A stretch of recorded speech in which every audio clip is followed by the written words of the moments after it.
Assalamualaikum warahmatullahi wabarakatuh. My name is Dianaa Silvi Eliya, and now I'm with my friends Athiyyah Rahmah. We will explain you about practical classroom application. Teachers and other educators understand the benefit of tests and their place within the superordinate domain of assessment. In this capture, we will explore the classroom-related domains of assessment.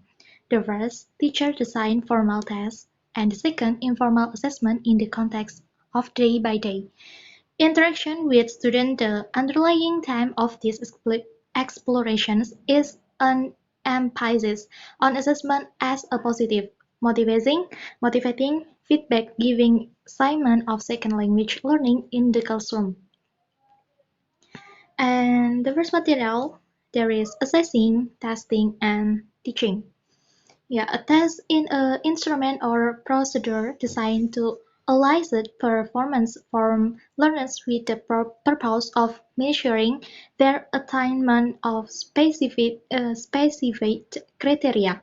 Tests can be useful advice among other procedures and tasks designed to assess students. Assessment encompasses a much wider domain than tests. Whenever a student responds to a question, offer a comment, or try out a new word of structure, the teacher makes an assessment of the student's performance. Yeah, the next is recent development in classroom testing. Most such tests contain the contextualized linguistic stimuli removed from authentic natural use of language. Yeah, the answer is recent hopefully indication in our educational testing mentality are broader view on the measurement of ability and with the development of more authentic testing rubrics, such as new views on intelligence, performance-based testing, interactive language tests, and the last traditional and alternative assessment. And the next is principles for designing effective classroom tests. Sure, consider the following four principles for converting what might of ordinary traditional tests into authentic, intrinsically motivating learning opportunities designing of learners is best performance and for optimal feedback. Verse strategies of tactics. The first principle is to offer your learners appropriate, useful strategies for taking the test. Through strategies-based test taking, they can avoid miscues due to the format of the test alone. Second, phase validity. Phase validity, as we saw in Chapter 21, means that in the student perception, the test is valid. You can help to foster that perception with practical classroom application in carefully structured, well-thought format. Sure. And the third, authenticity. Make sure that the language in your test is as natural and authentic as possible. Also, try to give language some context so that items aren't just a string or unrelated language samples.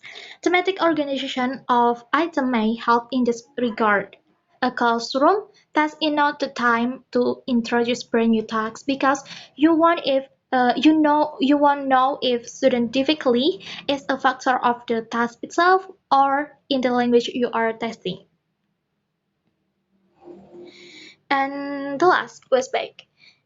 Yeah, like we know, when students test, they should be able within a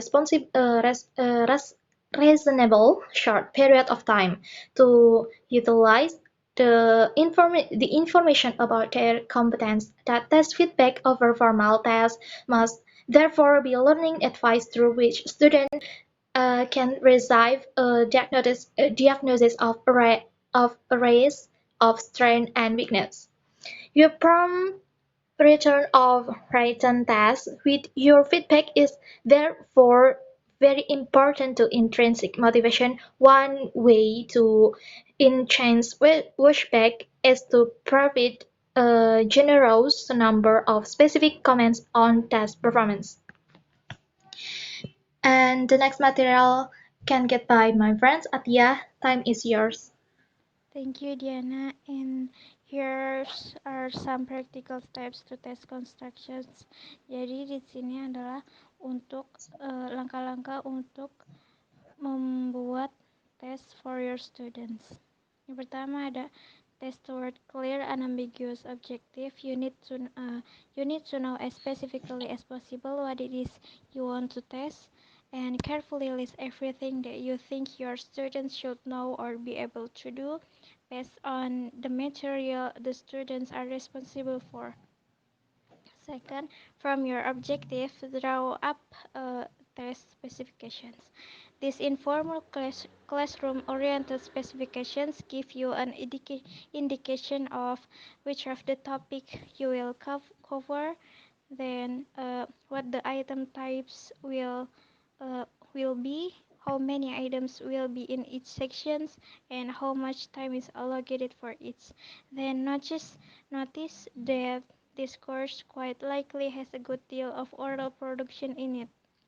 The third, draft your test.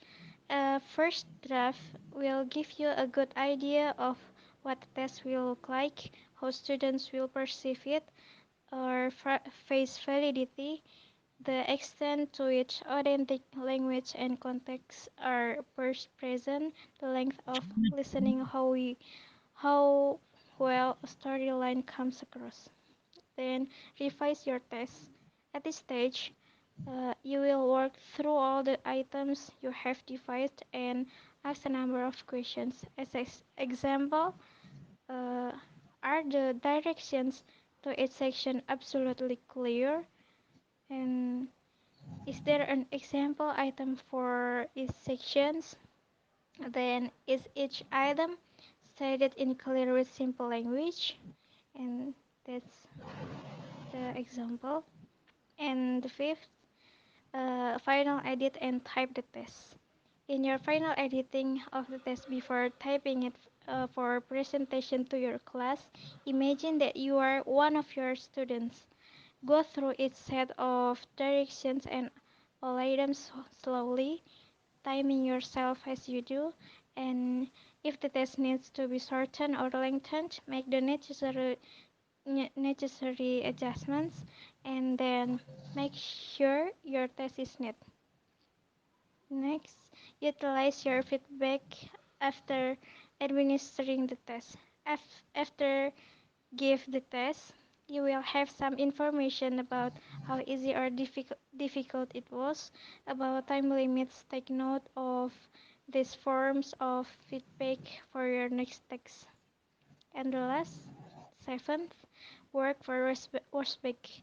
As you evaluate for tests and return it to your students, your feedback should reflect the principles of Washback discussed earlier.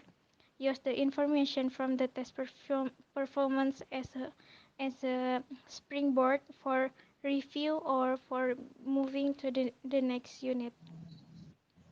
Next, alternative assessment options.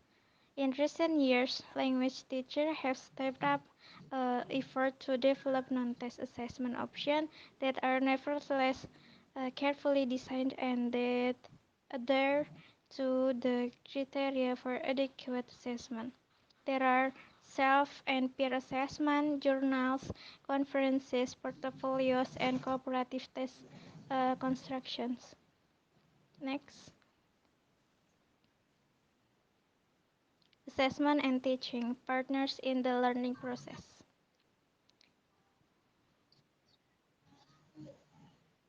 As a reminder of the value of assessment in the classroom, remember that assessment and teaching are partners in the learning process. So, periodic assessment, both and informal, can increase motivation as they serve as milestone of student progress.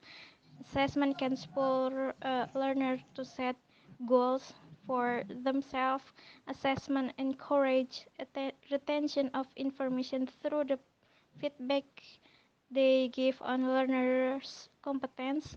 Assessments can provide a sense of periodic closure to various units and modules of a curriculum, and assessments can encourage students' self-evaluation of their progress.